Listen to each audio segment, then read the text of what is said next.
자, 이번 시간에는 이 HTML에 있는 수많은 요소들 중에 자주 사용하는 핵심 요소들을 정리해 보려고 합니다. 일단 이 HTML 요소는 기본적으로 어떠한 의미를 가지고 있고요. 일단 가장 중요한 건 여러분들이 그 의미를 모두 다 파악하는 것보다는 자주 사용하는 HTML 요소에는 어떤 것들이 있고 그 HTML 요소들을 가지고서 실제로 CSS와 자바스크립트를 통해서 어떻게 웹사이트를 만들 수 있는지가 가장 중요한 거잖아요. 그래서 당장 우리에게 필요하지 않은 HTML 요소들은 최대한 배제하고 자주 사용하는 핵심적인 요소들만 이번 시간에 정리를 해보려고 합니다. 그래서 나중에 우리가 뒤에 있는 과정들을 진행하면서 우리가 앞서서 배우지 않았던 요소들이 추가로 등장하면 그때 제가 또 추가적으로 설명을 드릴게요. 자, 그러면 가장 먼저 div 태그부터 살펴보도록 할게요. 자, 일단 이 div 같은 경우는 디비전의 약어로 우리가 앞서서 배운 블럭 요소에 해당이 됩니다. 그래서 블럭 요소는 기본적으로 레이아웃을 작업할 때 많이 사용되는 개념이죠. 자, 그래서 의미를 보시면 특별한 의미가 없다고 하네요. 그래서 보통 구분을 위해서 사용하게 되겠고 굉장히 많이 사용하는 태그입니다. 일단 의미가 없다 보니까 여기를 어떻게 구분하지 라는 생각이 들면 바로 그냥 div 쓰셔도 돼요. 그래서 개념적으로는 굉장히 많은 경우에 div를 사용하게 되겠고 이 div는 특별한 의미가 없다. 그래서 더 많이 사용하게 되겠고 디비전이라는 단어를 보시면 구분이라는 뜻을 가지고 있잖아요. 그래서 어떠한 영역을 잡을 때 그 영역 안에 지금 보시면 조금 흐리긴 하지만 오늘의 날씨, 그 날씨에 대한 설명, 그 다음에 이미지가 들어가 있는 것을 확인할 수 있겠고 그러한 여러가지 개념을 한데 묶을 때 이렇게 특별한 의미가 없는 div 태그들을 많이 사용한다라는 겁니다. 자, 그리고 다음으로는 h1 태그가 있는데요. 자, 이 h1 태그는 헤딩이라는 단어에 앞에 h만 따서 그 중요도를 의미하는 뒤쪽에 숫자를 명시하게 되는데 그래서 1번부터 총 6번까지가 있고요. 그것은 바로 뒤에서 살펴볼게요. 그래서 이 헤딩이라는 태그는 기본적으로 어떠한 제목을 의미하게 되겠고 그 제목이라는 것은 그 제목이 포함된 어떠한 범위의 전반적인 내용의 제목입니다. 자, 그래서 이 제목이라는 것은 또 다르게 우리가 책을 사면 앞쪽에 이제 목차가 있죠. 자, 그 목차가 의미하는 건 뭐예요? 그 책의 전반적인 내용의 중간중간에 내용을 구분해주는 어떠한 제목이잖아요. 그래서 이 H1 태그 혹은 H2, H3, H6까지 있는데 그러한 H 태그들은 어떠한 컨텐츠의 제목을 의미한다. 특별히 어려운 내용은 아니죠. 자, 그리고 다음은 P 태그인데요. 자, 이 P 태그는 파라그래프의 약어로 단순하게 어떠한 문장을 구분하는 용도로 사용됩니다. 자, 그래서 만약에 이게 내가 P 태그로 구분하기가 조금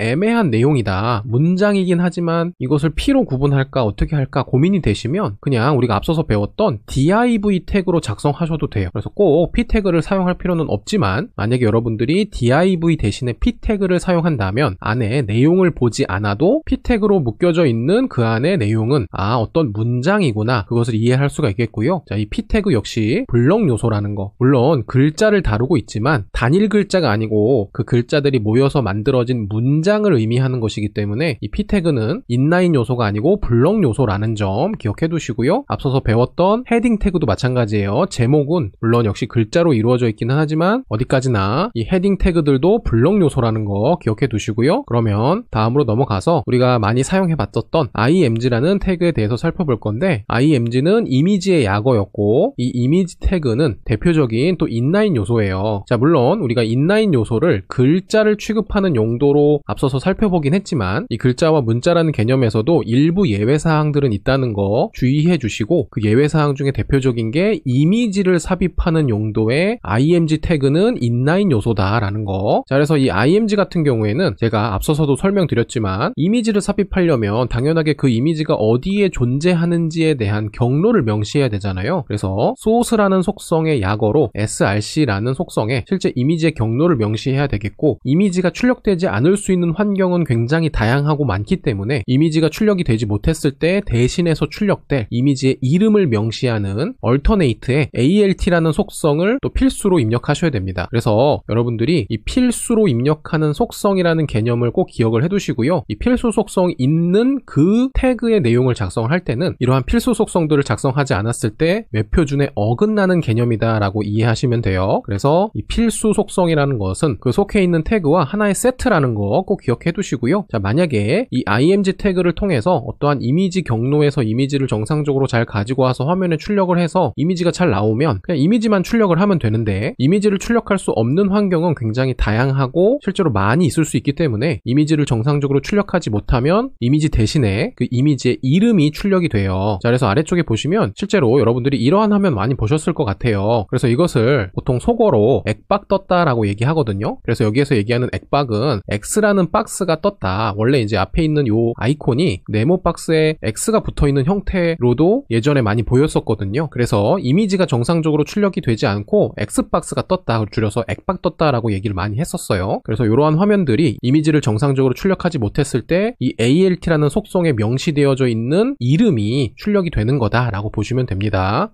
자, 그리고 우리가 앞서서 살펴봤었던 헤딩이라는 태그 있죠? 그래서 H1 태그를 살펴봤는데, 말씀드린 대로 이 헤딩은 1번부터 6번까지의 숫자로 구성이 되어져 있고요. 그래서 H1, H2, H3 이런 식으로 우리가 헤딩으로 작성을 할 수가 있고요. 그리고 앞에 있는 H 뒤쪽에 이제 우리가 숫자를 명시하게 되는데, 이 숫자는 작으면 작을수록 더 중요한 제목을 의미합니다. 그래서 쉽게 설명드리면 H1은 대주제, H2는 중간 주제, H3는 소주제, 이런 식으로 중요도가 점점점 숫자가 커질수록 낮아진다는 것을 의미해요. 자, 그래서 간단하게 정리를 하면 여러분들이 제목을 입력하실 때 무조건 H1 태그를 사용하시는 거는 조금 주의해 주시고, 왜냐하면 가장 큰 주제, 대주제를 의미하잖아요. 그래서 너무 막 남발하는 것보다는 내가 작성하려고 하는 제목이 페이지 전체를 봤을 때 어느 정도 중요도의 제목인지를 파악해서 숫자를 적정선에서 H2 혹은 H4 사이에서 사용하시면 되겠고요. 일반적인 경우에 H5, 6까지 넘어가는 경우는 잘 없기는 해요. 그래서 결국에 제목의 중요도를 판단해서 뒤쪽에 숫자를 여러분들이 잘 정리해서 사용하면 된다, 이렇게 정리를 할게요.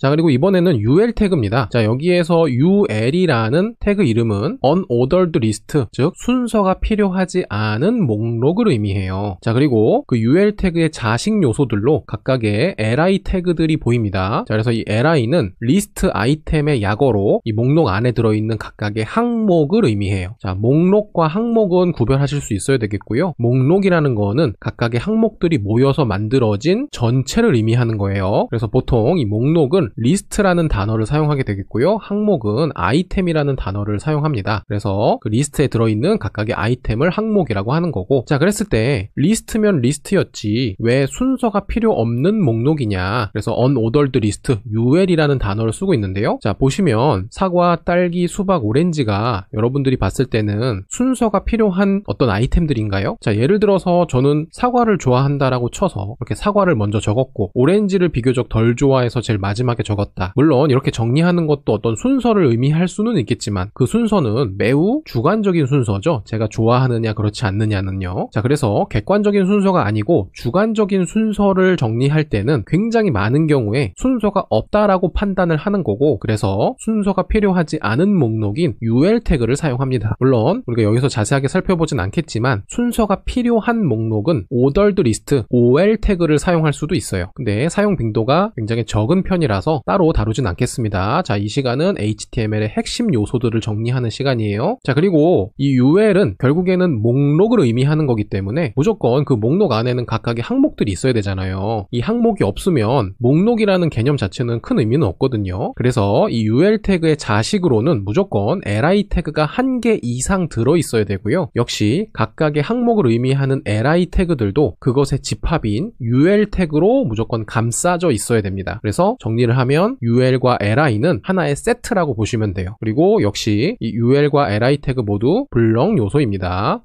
자, 다음은 A 태그입니다. 자, 이 A 같은 경우에는요, 앵커의 약어예요. 자, 그래서 이 앵커라는 단어는 한글로 닷을 의미하는데, 이 닷이라는 것은 결국에는 우리가 네이버닷컴이라는 특정한 페이지로 링크를 건다고 표현하잖아요. 링크를 걸어놨다. 그래서 우리가 이 닷이라는 것도 결국에는 배에서 닷을 내려서 배를 고정시키는 역할을 하는 거죠. 그래서 이 닷과 건다라는 의미는 어느 정도 연관성이 있는 개념이고, 그래서 우리가 이 A라는 앵커를 통해서 통해서 네이버라는 홈페이지로 연결될 수 있는 어떤 링크를 이 대문자 네이버라는 텍스트에다가 걸어놓는 역할을 한다, 이렇게 보시면 돼요. 그래서 실제로 홈페이지 주소가 걸려 있으니까 네이버라는 문자를 클릭하면 네이버 홈페이지로 이동할 수 있는 그러한 구조를 가지게 되는 거죠. 자, 물론 이런 것들은 어디까지나 의미적인 부분이고 그냥 단순하게 A 태그는 링크를 걸 때 사용하는 태그다라고 이해하셔도 되겠고, 대신에 조건은 이 href라는 속성을 통해서 어떤 특정한 텍스트를 선택하면 어디로 이동할 것인지 경로를 명확하게 명시해 주는 게 가장 중요하겠죠. 자, 그리고 지금 화면에 작성되어져 있는 두 개의 A 요소가 있어요. 그래서 하나는 네이버, 하나는 구글이라고 작성이 되어져 있고, 이것이 화면에 출력이 되면 이렇게 네이버 한 칸 띄고 구글이라고 작성이 되는데, 자, 인라인 요소니까 왼쪽에서부터 오른쪽으로 수평으로 작성이 되죠. 그리고 줄바꿈 처리해서 작성했기 때문에 중간에 띄어쓰기 있는 거고요. 그리고 A 태그를 통해서 href 속성으로 경로를 명시해놨기 때문에 이렇게 밑줄이 쳐지면서 뭔가 클릭하고 싶은 그런 느낌이 들게 만들어놨죠. 자, 그랬을 때 이 각각의 이제 링크 버튼들을 여러분들이 선택을 하게 되면 어떤 경우에는 이 링크를 선택한 그 페이지에서 새로운 사이트가 열리기도 하고, 혹은 브라우저가 새롭게 열리면서 새 탭에 또 새로운 페이지가 열리기도 해요. 자, 그것을 구분하는 속성이 바로 타겟이라는 속성이고, 이 타겟 부분에 언더바 블랭크라는 값을 명시하게 되면 이 타겟 언더바 블랭크가 명시되어져 있는 그 A 태그의 내용, 여기서는 구글이죠. 이 구글을 클릭하면 이 구글 페이지, 즉 href에 명시되어져 있는 그 경로로 이동할 때 새 탭에 구글 페이지가 열리게 됩니다. 그래서 이 타겟이라는 속성은 링크를 걸어서 페이지를 이동할 때 그 새로운 페이지가 어디에 표시될 것인지 명시해주는 속성이 되겠고요. 언더바 블랭크라는 거는 새로운 탭에 해당하는 페이지를 열겠다라는 의미를 가집니다. 그래서 그냥 블랭크가 아니고 앞에 언더스코어가 붙어 있다는 거 꼭 기억을 해두시고요. 또 역시 굉장히 많이 사용하는 속성과 값이니까 잘 기억을 해둬야겠죠?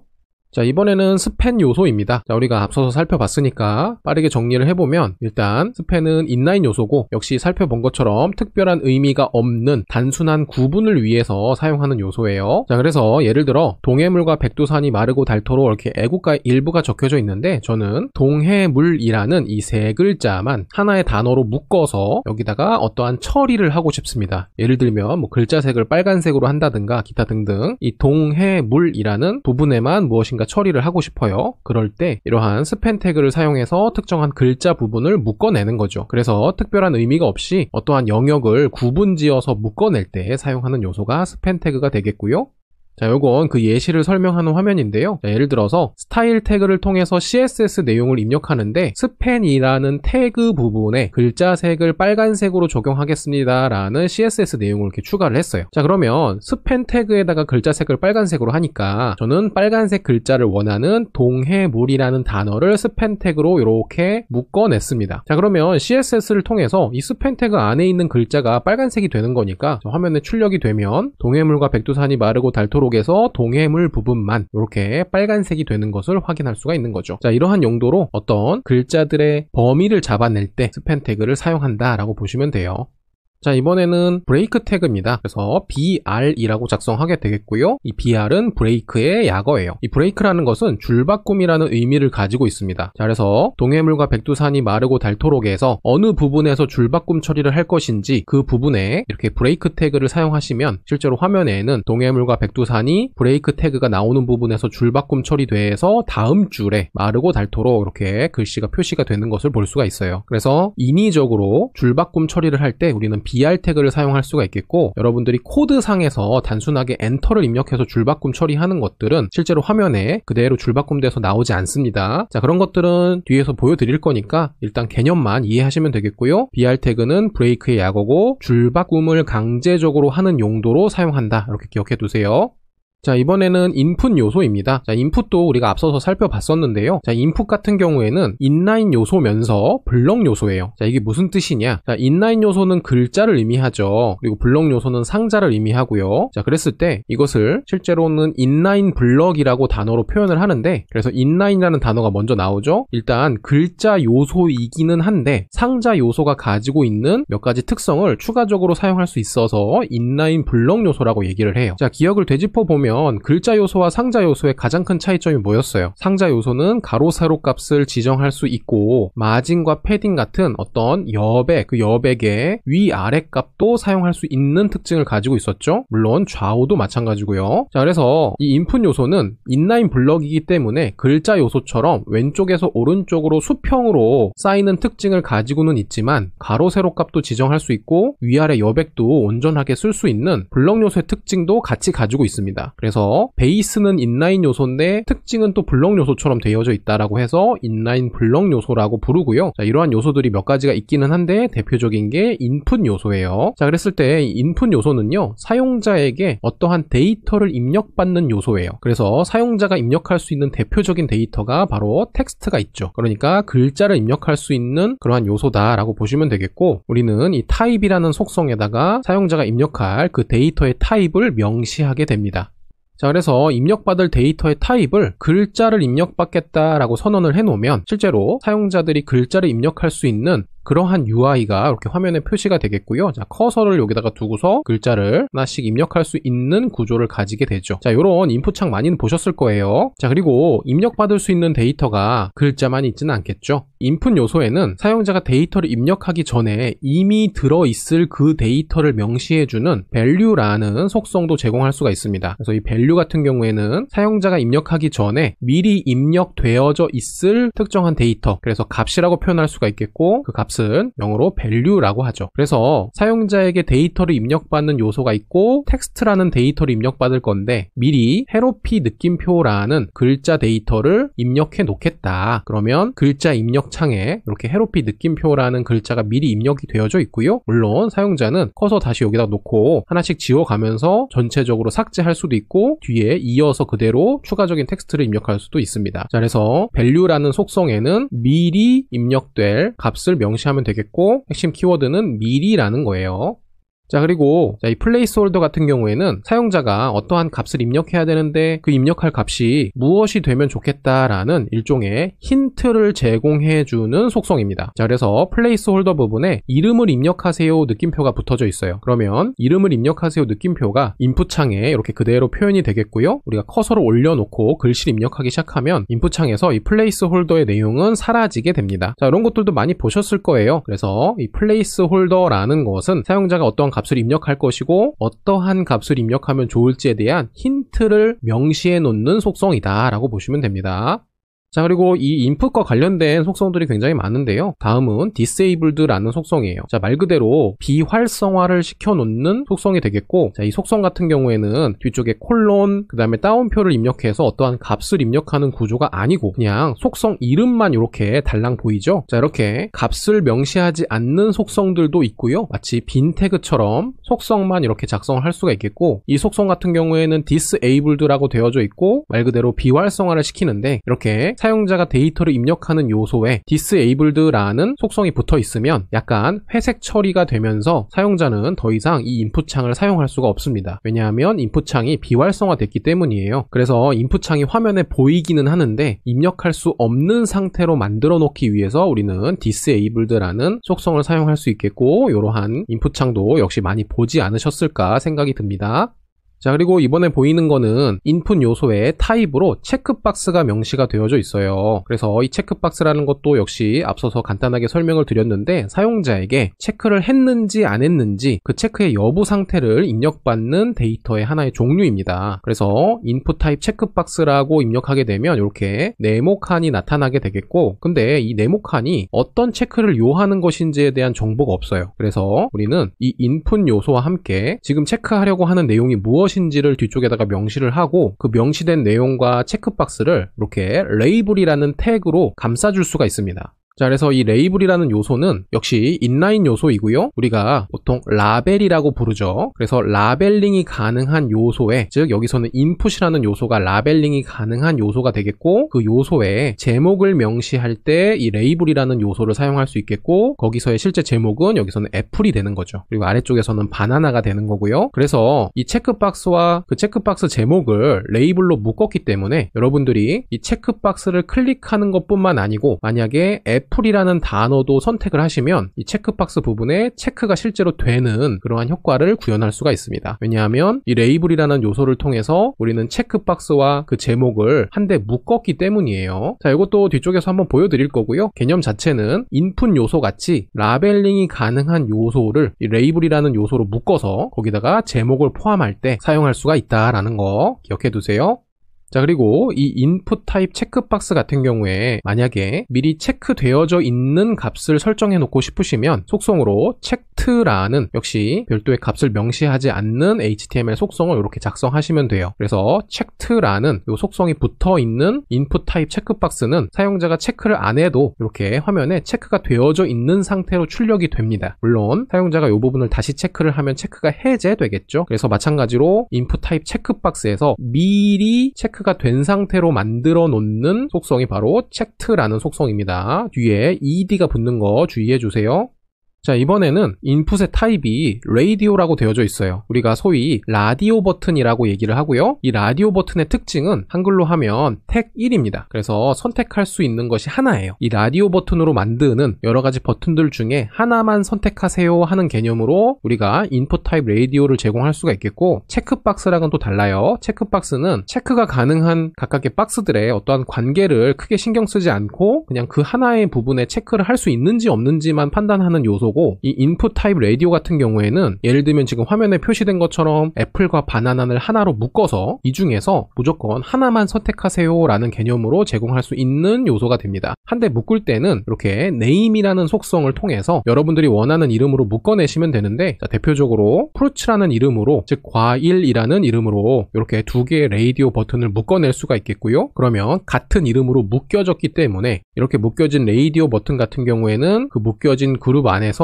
하나의 내용만 체크를 할 수가 있는, 그래서 바나나를 여기서 체크하게 되면 바나나가 체크가 되고 애플의 체크가 해제되는 그러한 구조를 가지고 있다고 보시면 돼요. 그래서 우리는 그것을 하나만 선택 가능한 개념이다. 택 1이라고 부르죠. 중요한 것은 라디오 같은 경우에는 항상 기본적으로 그룹을 지을 수 있는 구조여야 하고, 그 그룹은 name이라는 속성으로 같은 값을 명시해주면 그룹이 되는 구조다. 만약에 여기다가 fruits라고 입력을 했는데 아래쪽에서는 fruits에서 뒤에 s를 뺐어요. 그럼 이름이 같지 않죠. 그러면 그룹이 될 수가 없습니다.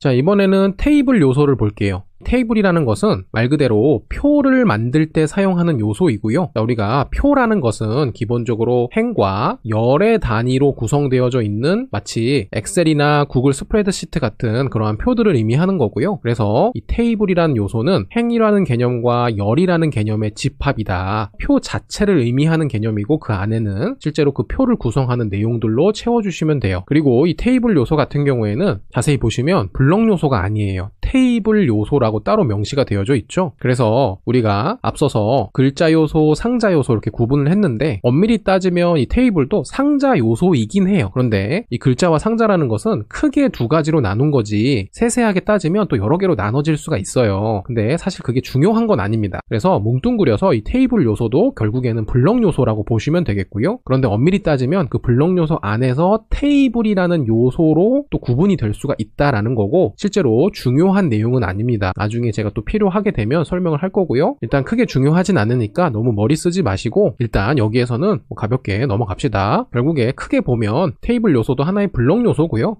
자, 그러면 그 테이블 요소를 가지고서 상세 내용을 내부에다가 작성을 하게 되는데, 이 상세 내용이라는 것은 행과 열로 이루어져 있어요. 그래서 행은 로우고 열은 컬럼이라고 얘기를 하거든요. 그 중에서 일단 여러분들이 표를 만들 때는 행이 먼저예요. 그래서 코드를 보시면 이 행을 의미하는 테이블 로우의 약어로 tr 태그가 먼저 두 개가 있습니다. 자, 그러면 tr은 행을 의미한다라고 말씀을 드렸으니까 두 개가 있다는 건 무슨 뜻이에요? 이 표 같은 경우에는 두 개의 행을 가진다라고 우리가 이해를 할 수가 있겠죠. 그래서 첫 번째 tr 같은 경우에는 첫 번째 행 A와 B가 소속되어 있는 이 부분이다 라는 것이고, 다시 한번 말씀드리지만 이 표라는 거는 행이 먼저 그 다음에 열입니다. 그래서 자세히 보면 테이블 안에 행 안에 td라는 각각의 열이 들어있어요. 자, 그러면 열은 어떤 태그로 만드느냐, 바로 td 테이블의 데이터라는 약어의 태그로 만듭니다. 그래서 주의하실 부분은 테이블 컬럼이 아니에요. 테이블 데이터라는 라는 거고, 이러한 테이블 데이터를 또 다른 말로 표현하면 하나의 셀이 되는 거죠. 그래서 하나의 행 안에서 하나의 셀, 한글로 하면 하나의 칸을 만들 때 이 td 태그를 사용할 수가 있겠고, 그 하나의 td 내부에는 이렇게 A라는 글자를 적어서 표시할 수 있겠고, 그 영역이 이 부분이다 라는 겁니다. 자, 그래서 정리를 하면 일단 테이블은 표 전체를 감싸는 용도고, 그 안에서는 행이 먼저고, 그 행 안에는 각각의 셀, 좀 크게 정리하면 각각의 열들을 이렇게 td 태그로 만들어서, 지금 보면 td가 두 개가 있죠. 그래서 두 개의 열로 내용을 구성할 수가 있다라는 겁니다. 그리고 두 번째 행 부분에도 td가 두 개가 있고요. 그래서 마찬가지로 두 개 열로 구성이 되어져 있다. 자, 기본적인 개념은 이렇습니다. 그래서 행이 먼저고 그 다음에 열이다. 이것만 기억해 두시면 충분히 사용하실 수 있을 것 같고요. 그 행과 열의 모든 내용을 우리는 테이블이라는 요소로 감싸서 사용을 한다. 자, 그리고 이 테이블이 개념은 요런데 실제로 아주 많이 사용되는 요소는 아니에요. 대신에 여러분들이 테이블이라는 요소를 보면